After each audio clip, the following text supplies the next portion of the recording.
The city had learned to move without noticing itself. Cameras watched without blinking, policies shifted without explanation, and the quiet erosion of rights felt less like a storm and more like a slow settling of dust. People adapted, as they always do, convincing themselves that small losses were the price of stability. But stability built on silence carries a hidden cost. Elena worked in a records office where decisions became numbers and numbers became lives.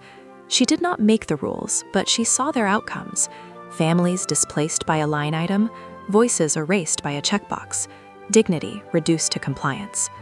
Each day, she told herself that responsibility belonged elsewhere, higher up, beyond her reach. Still, the weight accumulated. One evening, reviewing a routine report, she noticed a pattern: entire communities systematically excluded from essential protections. It was efficient, nearly invisible, and devastatingly effective. No alarm sounded, no outrage followed. The system had perfected its indifference. Elena understood then that governments do not fail only through action, but through neglect. Responsibility is not a distant obligation, it is a living contract between power and people. When that contract weakens, it is not abstract, it is personal.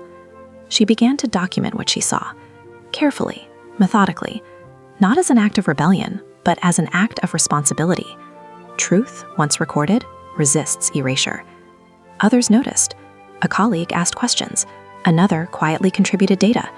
What began as a single act of conscience became a network of awareness. The silence that once protected injustice started to fracture. Change did not arrive suddenly. It rarely does. But policies were reviewed, oversight strengthened. The invisible became visible. Elena never stood on a stage. No speeches marked her effort.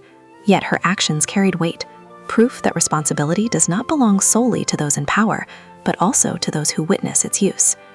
Human rights endure not because they are granted, but because they are guarded. And sometimes the most powerful force against indifference is not loud defiance, but the steady courage of those who refuse to look away.